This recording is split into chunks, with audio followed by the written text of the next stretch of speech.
สมัยยสูตรผูกทนสีโปรดรับกับฟังในนี้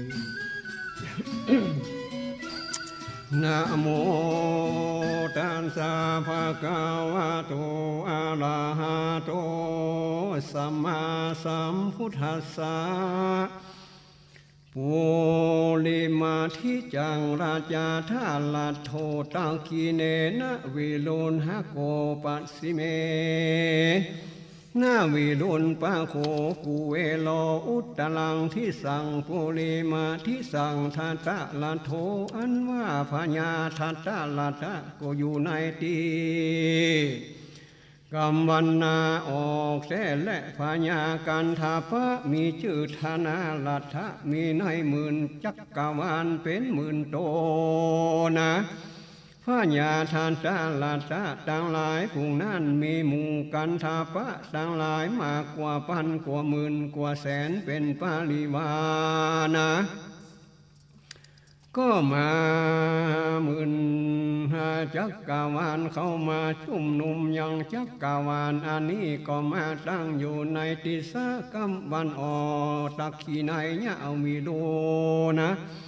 ห้าโกพญาใหญ่ตนหนึ่งชื่อว่าวิโลนหักก็อยู่ในตีบกำไตแต่และพญาใหญ่ชื่อวิโลนะหากก็มีหมื่นโลกาธาตุจักกรวาลนั้นเป็นหมื่นตนพญาวิโลนละหะต่างหลายฝูงนั้นมีหมู่กลุ่มพันต่างหลายมากกว่าแสนเป็นปาริวาลก็เข้ามาสู่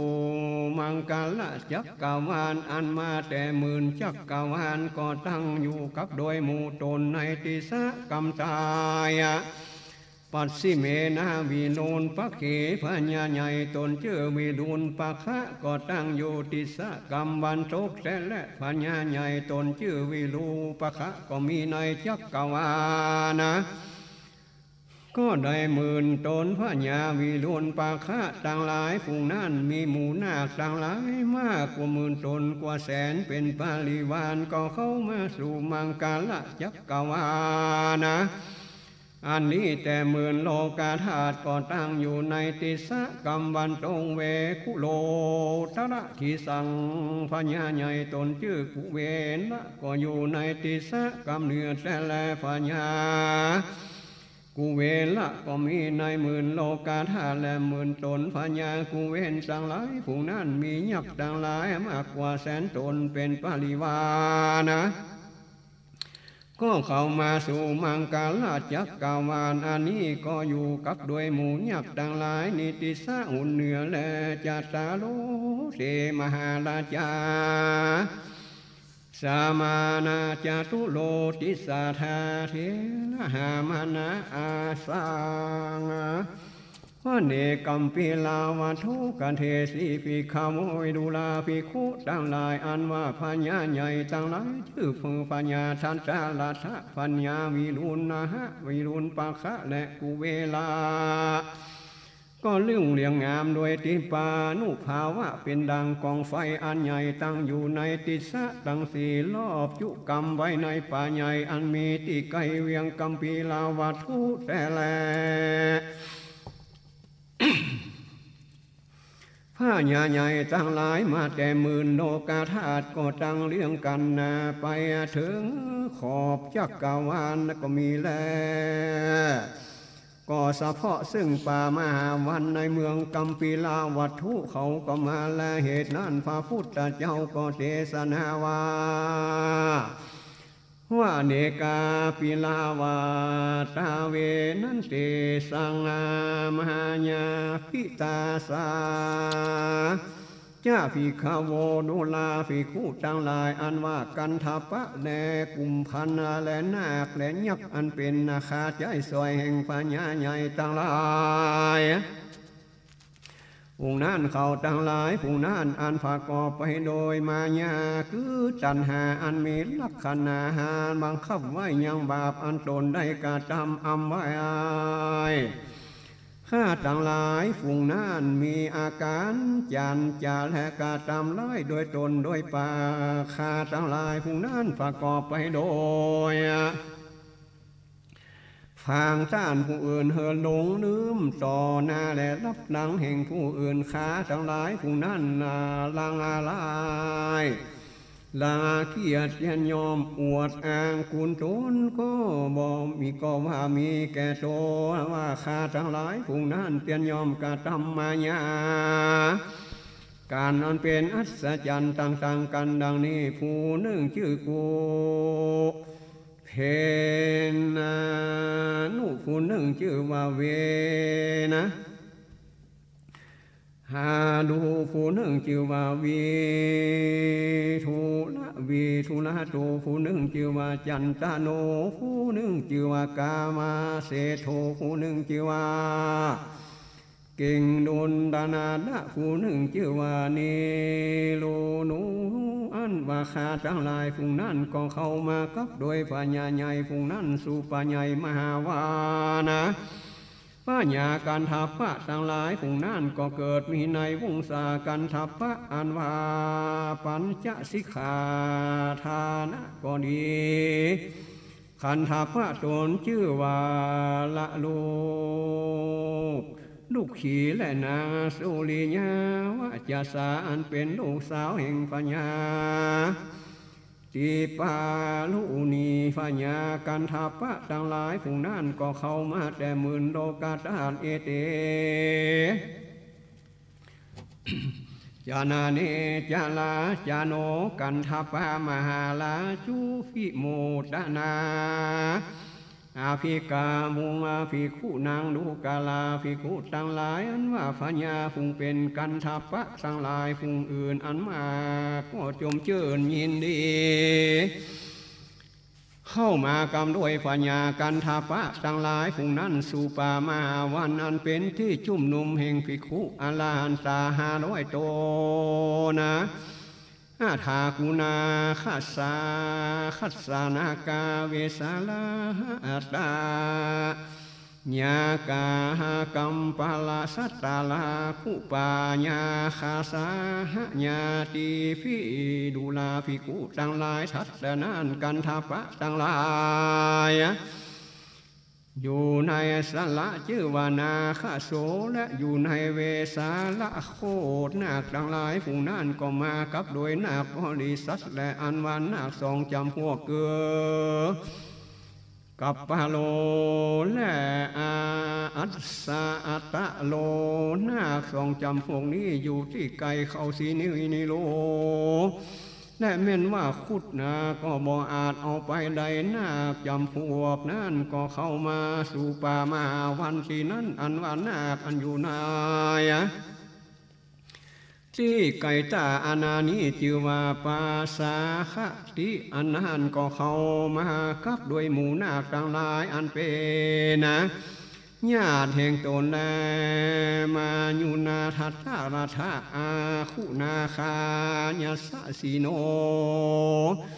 นุกาลาภิกขุทั้งหลายอันว่านาคทั้งหลายผู้ในแม่น้ำโยมูนาก็ดีคือว่านาคอันเกิดในตระกูลทัตตาราธาก็ดีนาคทั้งหลายผู้นี้มียักษ์ยศปาริวานะ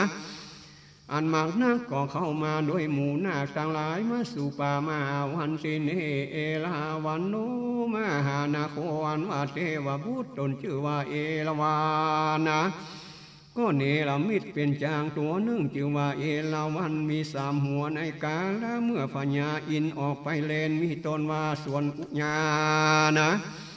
ในกาลอื่นนากล่าวมานี้ก็อยู่โดยเพศเป็นเทวบุตรและแม่นมหา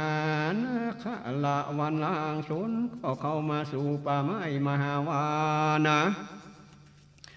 เพื่อหันหมู่ญาลาหันตาทั้งหลาย500 ตนและเยนาลกาลาเจธาสันติติกาตลาสุปัญญาอิติเตสนามังดูกาลาภิกขุทั้งหลายทัศแต่นั้นอันว่าคูดทั้งหลายฝูงใดอันอาจเกิดเสียอย่างน้ำสมุทรเสียลงไปคงกาก็ดีพญานาคทั้งหลายแม่นอันอยู่ในน้ำที่อันลึกก็มาห ใดแล้วอันว่าคุดทั้งหลายผู้นั้นอันประกอบไปโดยอนุภาวะอันเป็นทิพย์เกิดสองคาบคือว่าแต่ต้องแม่โดยไข่คาบหนึ่งเกิดในละแวกฟักไข่ทำคาบหนึ่งและประกอบไปโดยปีกและหางอันประจิตอันงา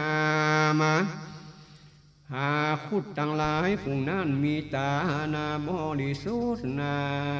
เรียบเสียวอาถรรพ์อย่างนาคทั้งหลายอันอยู่ในที่ไก่ในลาแวกใดลอยโยจะนะชื่อว่าคุดทั้งหลายผู้นั้นว่า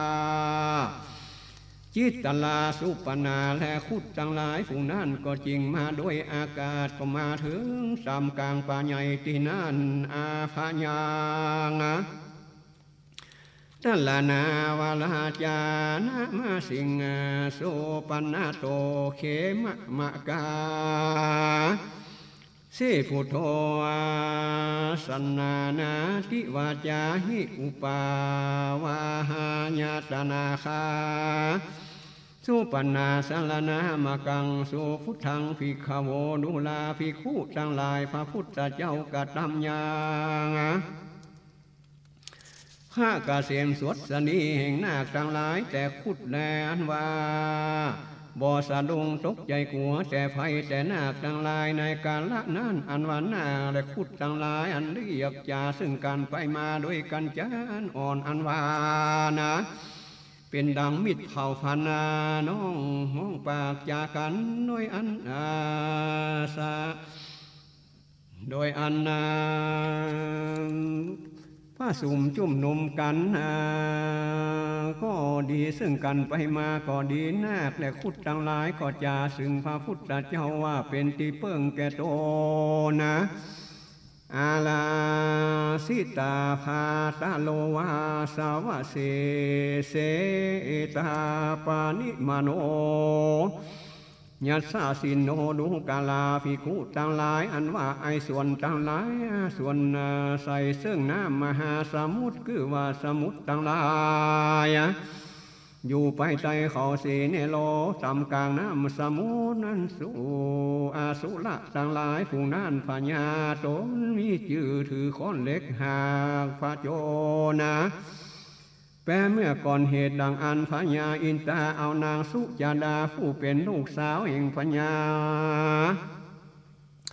เวปาจิติอันว่าอาสุนทั้งหลายผู้นั้นก็เป็นน้องชายแห่งพญาอินอันเป็นผัวแห่งนางสุจาดาผู้เป็นปีญิงสุละทั้งหลาย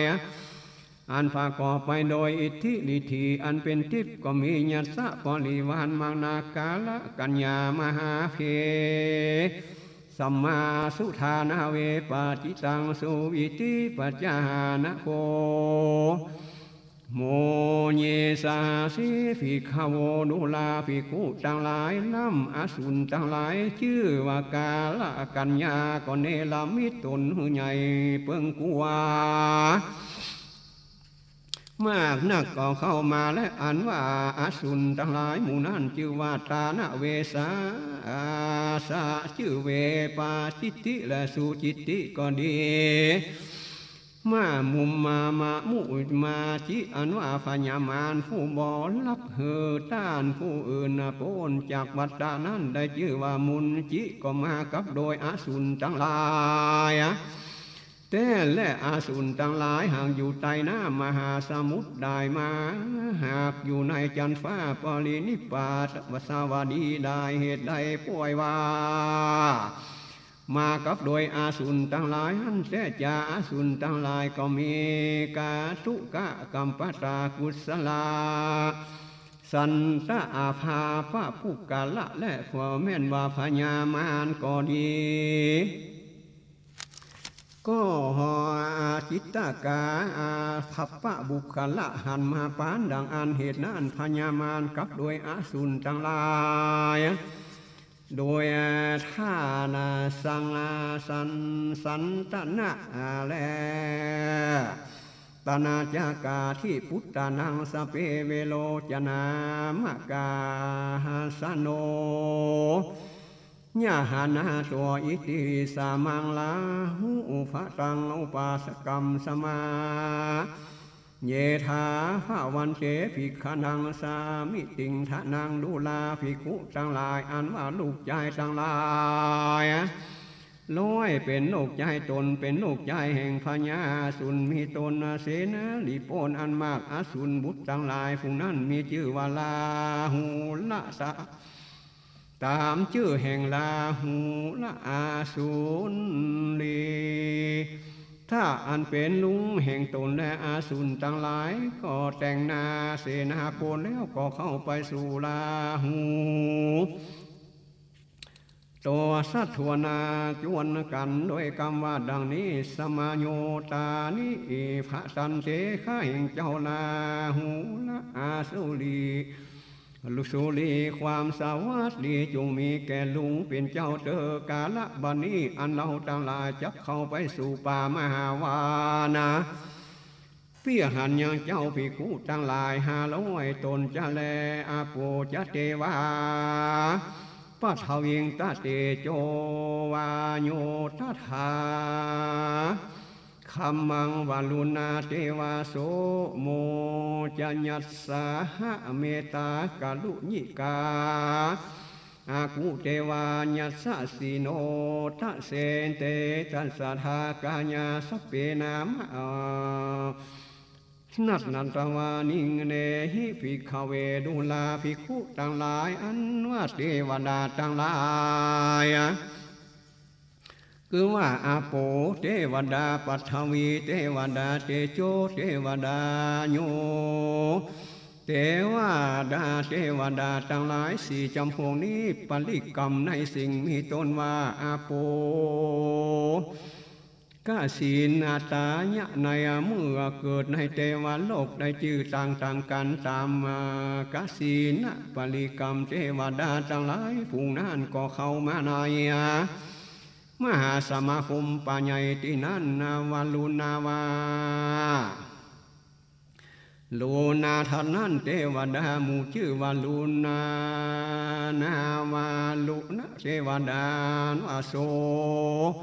มาเทวดาก็ดีกับโดยเทวดาหมู่หนึ่งชื่อว่าญัสสะทัตนั้นเทวดาทั้งหลายสองหมู่คือเมตตาญิกาเทวดาปาลุนีกาญิกาเทวดาสองหมู่นี้ได้กระทำปาลิกามาในเมตตาสารและกาลุนาสารโนดได้ชื่อดังอันเทวดาสองหมู่นั้นมีญัสสะปริวารก็เข้ามาเจ้าแลเอเตทัสสะเทวกาญาณว่าหมู่เทวดาทั้งหลาย10จำพวกเป็นต้นอาโปเทวดาก็ตั้งอยู่โดยภาการ10หมู่เทวดาพวกนั้นมีสรีระลักษณะวันณะเนื้อตัวต่างกันมีเกาและปาปีตะและอิทธิวโนจุติวโนพิกุนังสมิติงวนังอันว่าเทวดาทั้งหลาย10หมู่นั้นประกอบไปโดยอิทธิฤทธิเป็นทิพมีอนุภาวะเป็นทิพประกอบไปโดยวันณะมีผิวตนอันงามญัสสะปริวารก็มากเทวดาทั้งหลายผู้นั้นมีใจอภิโลมาจมเชื่อยินดีก็เข้ามาสู่ปัญญาอันท่านและเป็นที่จุ่มนุมแห่งภิกขุอรหันตา500เทวดาทั้งหลายผู้นั้นเข้ามาก็เพื่อหันยังภิกขุจึงเป็นอรหันตาวันนี้แลเวนาเวดดูจะเทวา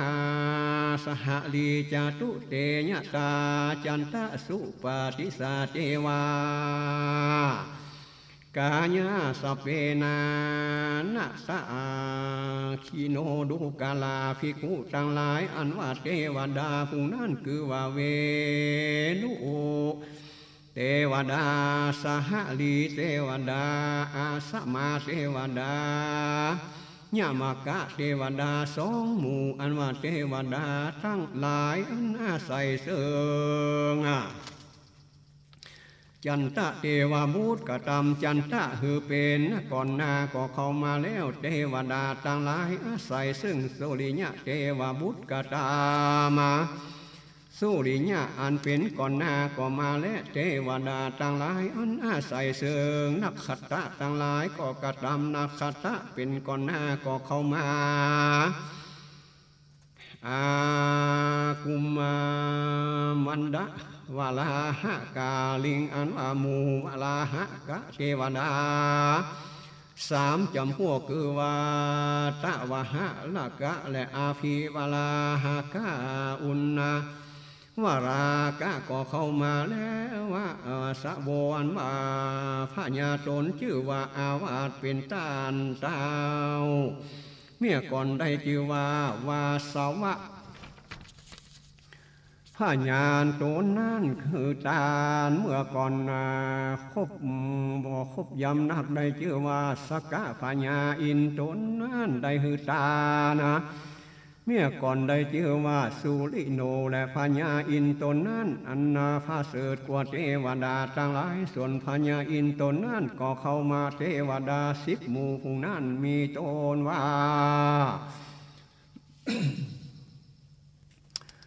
เวทาดูเทวดามีสรีละวันณะตนต่างๆกันก็เข้ามาโดยประการ10 หมู่อิทธิปโนจุติมโนวันณะวโนยัสสะสิโนโมภิกขุนาง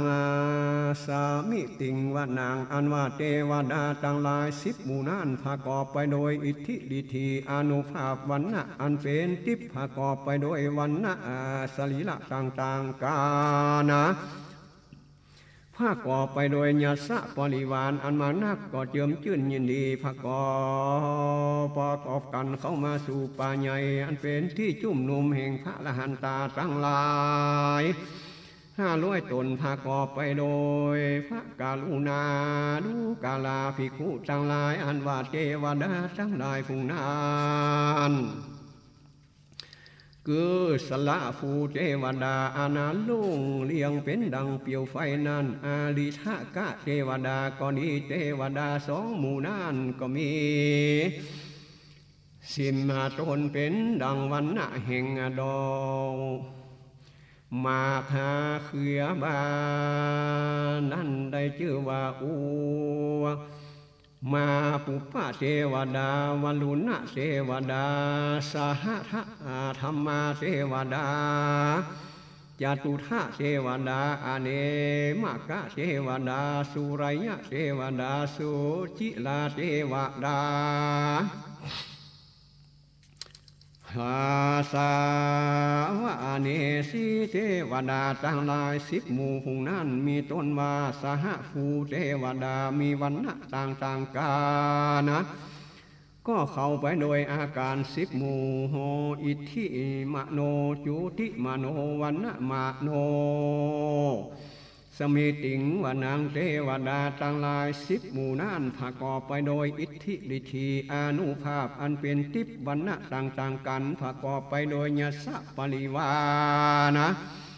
ก็จนชื่นยินดีประกอบกันเข้ามาสู่ป่าใหญ่อันนี้อันเป็นที่จุ่มนุมแห่งภิกขุ500 ตนนะอันว่าเทวดาปาลคาเทวดามหาเทมหาปาเทวดาอันว่าเทวดาต่างหลายฟุ้งนี้มีปริวารอันมากนักมีวันณะเนื้อตนต่างๆกันก็เป็น10 หมู่ก็เข้ามาสู่ป่ามหาวานะด้วยอันเป็น10 หมู่10 จุมและหมู่อิทธิมาเนมโนจุติมโนวันนะมาเนยาสะสิโนโมทมานาภิกขามุนิงภิกขุนางสมิติงณวังอันว่าเทวดาต่างหลาย10 หมู่นั้นประกอบไปโดยอิทธิฤทธิอานุภาวะอันเป็นทิพย์มีวันนะรัศมีต่างๆกันมีญาสะปริวานะมากนักก็จมชื่นยินดีประกอบกันเข้ามาสู่ป่ามาวันอันเป็นที่จุ่มนุมแห่งภิกขุอรหันตา500 ตนนะในวันนั้นแลสุกาละภาอาลุนาคุเว ขัสหานัสสาสาหาสัตตามัตตาเทวดาหาลักขจาเทวดามัสกาเทวดาอันว่าเทวดาต่างหลายฝูงนั้นมีญาสะบริวารมากนักก็มีโยทิสาอาสาวะสาธิอันว่าเทวดาตนหาได้ไปสู่ติสสะอันใดฝนก็ตกลงในติสสะอันนั้นเทวบุตรก็ได้ชื่อว่าหาปัญจานุเทวบุตรตนนั้นเทียนยอมยังเมฆร้องกองข้างขังดังมากนักเทวดาต่างหลายผู้นั้นเป็น10 หมู่มีวรรณะต่างกันก็เข้ามาโดยเป็น10 หมู่10 จุมในที่มโนจุติมโนวันนะมาวนาวันสยะสิโนโมตมานาอาภิกามุภิกขุนังสามิติงวะจนังตัสสะเทวกาญาณวะเทวดาทั้งหลาย10 หมู่นั้นประกอบไปโดยอิทธิฤทธิอานุภาพอันเป็นทิพย์ประกอบไปโดยวรรณะเนื้อตัวอันงามก็เข้ามาสู่ป่ามหาวันอันเป็นที่จุ่มนุมแห่งภิกขุอรหันตา500 ตนดูกาลาภิกขุทั้งหลายอันว่าเทวดาทั้งหลายผู้นั้นคือว่าเปมิญาเทวดาตุสิตาเทวดาญามาเทวดากันทากะเทวดาก็มีญาสะบริวารอันมากนากและเทวดาลาจาเสสาเทวดานิมานารติเทวดาปริมินตัตเทวดาตัสสะทายากากายาเทวดาทั้งหลายผู้นั้นเป็น10 หมู่มีวรรณะต่างกันก็เข้ามาเป็นหมู่10 จุ่มโนมาแล้วอินทะมโนวันนะมโนภิกขุนางสมิติงวะนางโนกาลาภิกขุทั้งหลายอันว่าเทวดา10 หมู่นั้นประกอบไปโดยอิทธิฤทธิอนุภาวะอันเป็นทิพย์มีวรรณะตนต่างกันญาสะบริวารก็มีมากนักมีใจอภิโลมโจมเจิญก็ประกอบกันเข้ามาสู่ป่ามาวันอันเป็นที่จุ่มนุมแก่ภิกขุอรหันตา500 ตนสะเตเตวะนิกายะสเปนาคานัสวานีโนนามานะเยวาคัสสะสุงเยจาญาเส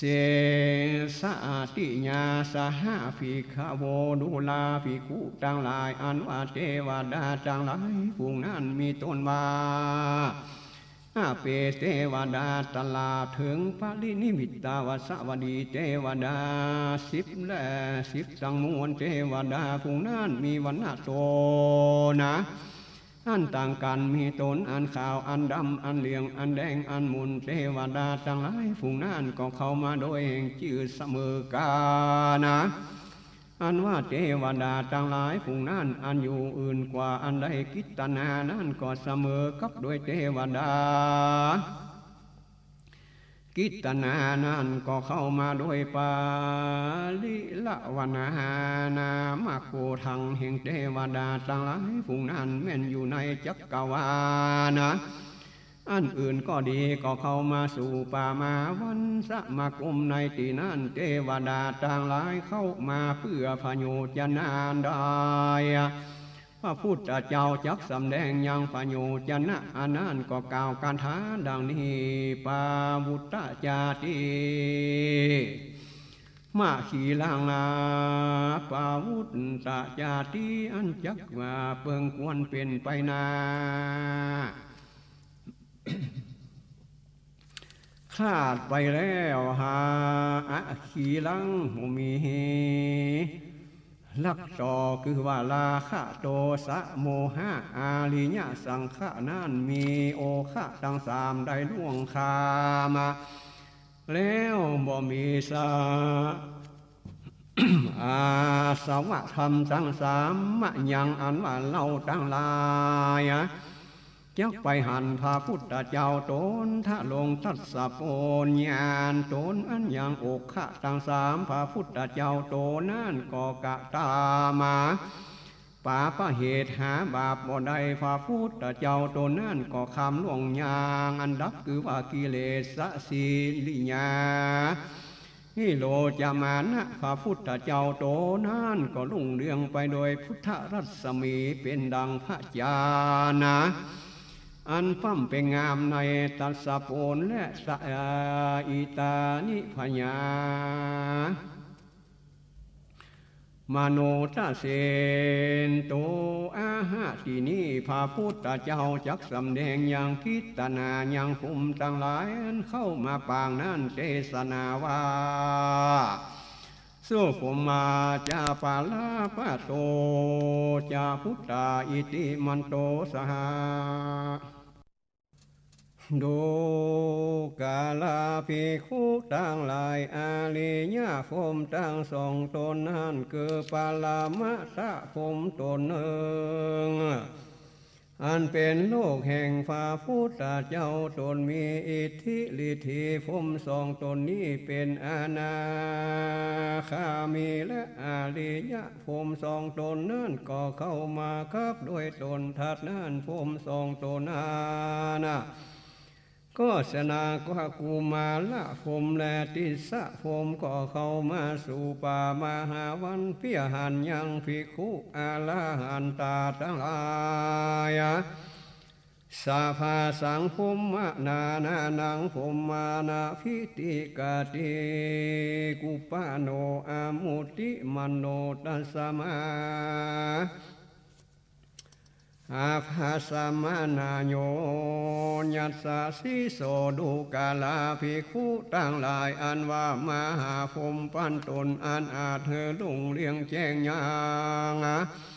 เจ้ากาวานลาสามีนิ้วนึ่งอันอาจเธอลุ่งเลี้ยงสองแจ้งยังหมื่นโลกาธาตุมีลาสามีลุ่งเรืองแน่มหาภมปันตนนั่นก็ปาจนแป้มหาภมทั้งหลายภูมิอื่นอันโดยวันนะเสจาลาสามีแห่งตนก็ตั้งอยู่ในมหาภมปันตนนั่นก็เกิดในภมมาโลกก็พากอบไปโดยอานุภาพมากนักมหาภมปันตนนั่นใหญ่พื้นสะเพิงกวาเจ้าดังนาคาลาสองเจ้านามาฆ่าทาสยองไหลสามไหลนาและมหาภมต่างหลายผู้นั่นพากอบไปโดยญาสะคืออัตภาพแห่งมหาภมผู้นั่นก็เข้ามาตะเสเตอิตาลากุปปาเจกันทาสีวัติโนเตสัญญามัญญาโตอากูหิริโตอุปาลิโตภมสหาเสลำภมได้ปันตนนั่นมหาภมต่างหลายสิบตนก็เป็นใหญ่แก่ภมอันได้ร้อยได้ก็เป็นในอำนาจแห่งตนก็เข้ามามหาภมตนจึงว่าหาลิตะลีหมู่ภมต่างหลายได้แสนตนเป็นปาลิวานะก็มาตามกลางภมต่างหลายผู้นั้นจะละเตชะสะเปภาวิกันเตอิตาหาเทวะเทภมมาเกมาลาเสนาภิกามิงสมาสาหะภิกขเวดุลาภิกขุต่างหลายในเมื่อหมู่เทวดาต่างหลายผู้นั้นอันยังพญาตนเป็นพญาแก่เทวดาต่างหลายก็คือเป็นแก่นเป็นประธานะและก่อนหน้าเข้ามาแล้วดังอันในเมื่อภมต่างหลายผู้นั้นกาทำยังหาลิตะมหาภมเป็นแก่นเป็นประธานก่อนหน้าดังอันส่วนพญามารกับต่างมารเสนามารทั้งหลายมาแล้วอันว่าต้านต่างย้ายจุงพอแห่งโดยาสาภาวะอันใดบอดแห่งปัญญาภา พระญามารผู้ใจดำใจบาปนั้นเจอมารเข้ามาด้วยอาการอันใดพระพุทธเจ้าจักสำแดงอาการอันนั้นก็เทศนาดังนี้แลหาดูลาภิกขุต่างหลายอันว่าพญามารก็บังคับอานันนักมาลาปาลิสัตแห่งตนดังนี้พลโตมาลาเสนาโยดูกาลาเสนาอันว่าสู่ตานต่างหลายจุงมาลีบด้วยปันมาสู่มาถือเอาอย่างสู่จุงมาผูกเอาอย่างเทวดาต่างหลายทั้งมวลผูกนี้สู่ผูกมัดไว้อย่างเทวดาต่างหลายฝูงนั้นโดยคา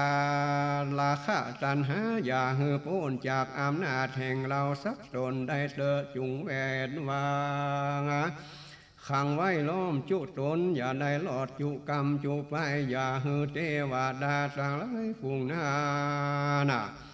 หลุดป่วยไปใดสักตนดีลีสู่เจ้าต่างหลายอย่าได้สวนาสวางป่วยอย่างเทวดาตนหนึ่งดีลีเตอะมารผู้ใจบาปก็บังคับมาปริสานแห่งตนว่าดังนี้อิติ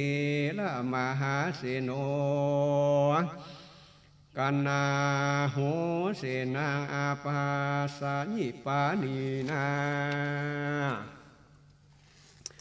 ละมาหาสาจังหานาเพระวังภิกขเวนุลาภิกขุต่างหลายพระญามารถือมาลาเสนามานตังมักนักมีใจดำเหตุพากอบไปด้วยตัณหาธรรมคือปาปะวาปะธรรมมานะผู้ใจบาปก็จำอานัตยัง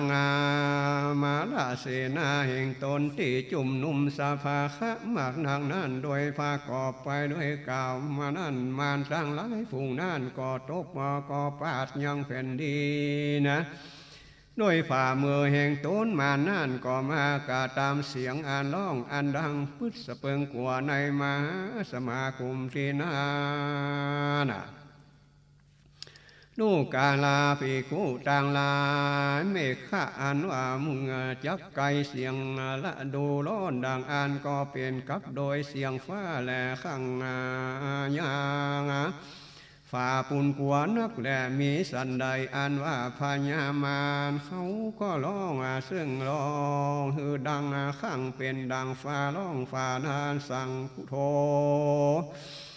มันนั่นก็บ่อาจกาทำอย่างผู้กาละผู้ใดผู้หนึ่งหือกลัวหือเป็นไปในอำนาจแห่งตนใดยิ่งสำเร็งเกียรติมากนักพญามารโตนั่นก็เต็มตามอำนาจใจมักแห่งตนได้ดีลีมันก็บ่อยู่ในอำนาจประกอบไปโดยมานะโกธาอิสามายามากนักก็กลับหายไปนีไปที่นี้ก็มีในกาละนานหาคาตาลีละอัญญังมาโลเปียเส้นตัวมาลาพิงสานาท่าเสสีติ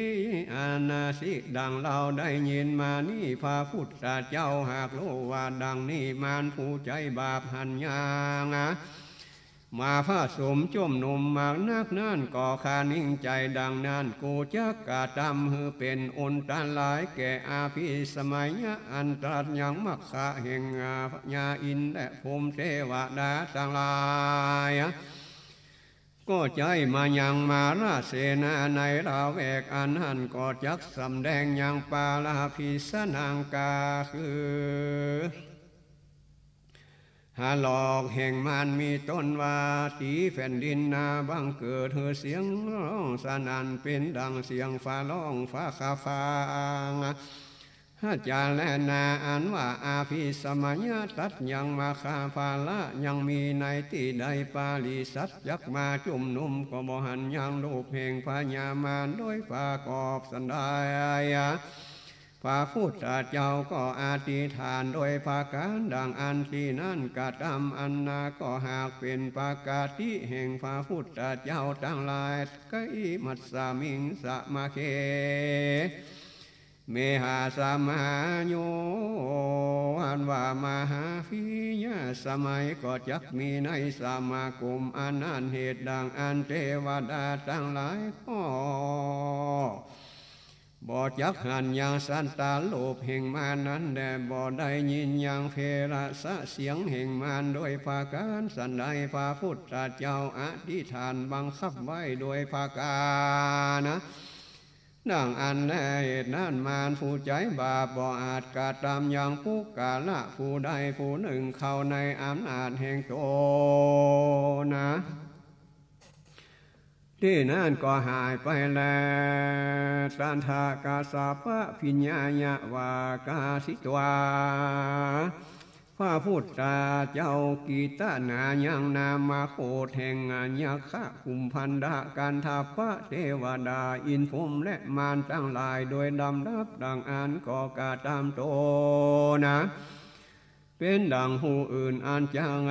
จากยังสาภาวะแห่งตนก็กล่าวมาเป็นดังนี้ศรัทธาพระพุทธเจ้าตนเป็นคนสั่งสอนยังคนและเทวดาต่างหลายตนนาตาคือปัญญาสี่จำพวกมีตนว่าสามานาจักขุรู้แล้วยังอาการทั้งมวลกฎหมายรู้แล้วพระพุทธเจ้าก็จากรรมอนัตในกาลนั้นยังสาภาวะต่างหลายอันยินดีในพุทธศาสนาด้วยกรรมว่าดังนี้มาลาเสนาภิกานาเทโวดูกาลาภิกุต่างหลายอันว่ามารผู้ใจบาปมาลาเสนาทั้งหลายก็เข้ามาเปียกาตามเฮอเป็นโทษแก่อาภิสมัญญาแห่งเทวดาต่างหลายอันว่าท่านต่างหลายจุงเข้ามายังภาลสมาปัจจิอันควรแก่ตนเตออันว่าเจ้าภิกขุต่างหลายผู้นั่นกันว่าได้ยินคำสอนแห่งพระพุทธเจ้าตนเป็นคู่ก็กะทำเปียนะเปียเข้าภาลาสมาปาติและก็เข้าภาลาสมาปาติจุตนวิตาลาเคหปากานางอันว่ามาลาเสนาพุงกับตามพญามารก็ดีก็หลีกหนีไปแก่ภิกขุต่างหลาย500ตนนะก็กล่าวการท้าว่าดังนี้สัพเพวิธิกสังขามาพญาติตาลูกาลามานะเสนามันอยู่ท่าทั้งหลายอันว่าเจ้าภิกขุทั้งหลายตั้งมวลนั่นก็ได้ประจุนไปแล้วยังพญามารจุตนแต่แลเจ้าภิกขุทั้งหลายผู้นั้นก็มีอันสะดงตกใจกลัวหาปราศจากไปแล้วจุตนเจ้าภิกขุทั้งหลายผู้นั้นประกอบไปโดยอนุภาวามากนักอันว่าอริยสาวกะทั้งหลายผู้นั้นก็พากฏในหมู่คนต่างหลายและเทวดาก็ยินดีต่างกับโดยอริยะต่างหลายอันเกิดอันเป็นในศาสนาแห่งพระพุทธเจ้าตนทะลงญาณกุศล10จำพวกแลเทศนาปาลิโยสานิโกธิกาสมาธิวาตาอาลาหันตัง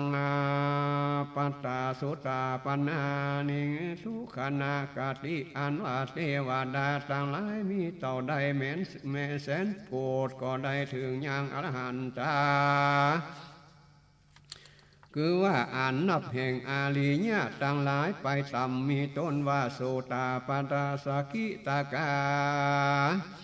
มีมหาพระมารบ่ใดเป็นอันมากนักก็มีเมื่อแล้วธรรมเทศนาสมัยหาสมัญญาสูตรอันนี้แล้วอิตังมหาสมัญญาตัง เหตุนั้นปุกาละอันจักกล่าวยังมังกาละก็เพิ่งกล่าวยังมหาสมัยสูตรอันนี้ในที่ใหม่บ่ได้ปอลีโพข้าเจอนั้นแล้วดังเราได้ยินมาเทวดาต่างหลายตั้งหูฟังโดยกรรมว่าเราจักได้ฟังมหาสมัญสูตรอันนี้จันแลอีตังวัตตังวัตตาอันนี้เราเปิงรู้ในมหาสมัยสูตรเป็นตีรักจำเริญใจแก่เทวดาต่างหลายแท้แลเอกาเทวตาวาสาติดังจักได้ยินมานี้เทวดาตนหนึ่งอยู่ในป่าไม้บุญนาคตนหนึ่งที่ไกลปาตูคาเลนาในโกที่ป่าปัตตวิหารในลังกาทีบและเอโกห้าตาหาโล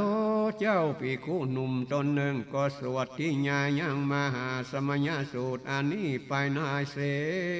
นาที่นั่นเทวดาตนนั้นก็ตั้งหูฟังโดยอันคบในอธิสวดนิยายเทวดาตนนั้นก็เฮสาธุการโดยเสียงอันมากนักเจ้าปีคุตนนั้นก็ถามว่าปุกาลาผู้นั้นหรืออัญจาเทวดาก็กล่าวว่าฟันเตข้าหิงเจ้าผู้ข้านี้เทวดาเจ้าภิกขุก่อนถามว่าเทวดาฮือสาธุการด้วยเหตุอันใดจาเทวดากล่าวว่าข้าได้ฟังแล้วยังสูตรอันนี้ในวันพระพุทธเจ้านั่งอยู่ในป่ามหาวันเทศนาข้าป่วยได้ยินในวันนั้นทำอันเจ้ากูบ่ฮือตกหายเสียกาลาปยัญจนาแม่นหนึ่งแต่พระพุทธเจ้าเทศนานั้นก็เรียนเอาได้ดีนักเจ้าภิกขุถามว่าเทวดาได้ยินได้ฟังอย่างสูตรอันนี้แต่ปากพระพุทธเจ้าเทอันจาลือเทวดาว่าข้าเองเจ้ากูเพียข้าได้ฟังอย่างสูตรอันนี้แต่ปากพระพุทธเจ้าเทดีมหากีฬาเทวตาสันนิปาโลอาสิตังกาตาเจ้าภิกขุก็กล่าวดังนี้ว่าเทวดาจุ่มนุมกันมากนักในที่นี้เทวดาต่างหลายอยู่ในที่ใดพังอาสาเทวดากล่าวว่าก็อยู่ในป่ามหาวันในเมืองอาสากะเทวดาต่างหลายผู้มีอานุภาพมากนักเข้ามาดังอันก็บ่ได้ยังโอกาสอยู่ในจุมปุติเมื่อดังอันข้าก็มาสู่ลังกาที่นี้อยู่นายตามหาสมุทรอันชื่อว่าจุระโกละอาปานานาคาก็ลงสู่น้ำก็พาลบซึ่งปิยนาฟังแล้วในมาเฮสักขะมาดังอันข้าก็หนีก็ถอยออกไปก็ลงสู่น้ำสมุทรปามานะเพียงพอแต่ไปหลังมหาก็มาณในโลหะจานาโบสข้าก็อยู่ในน้ำที่นั่นก็ฟังยังธรรมสูตรอันนี้ตูนหังทิปานาโตเจ้าภิกขุตนนั่นกล่าวว่าพระพุทธเจ้าก็อยู่ใน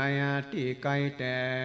ที่อยู่แห่งเทวดาเท่าใดเทวดาหันยังพระพุทธเจ้าลือกิ่งกถา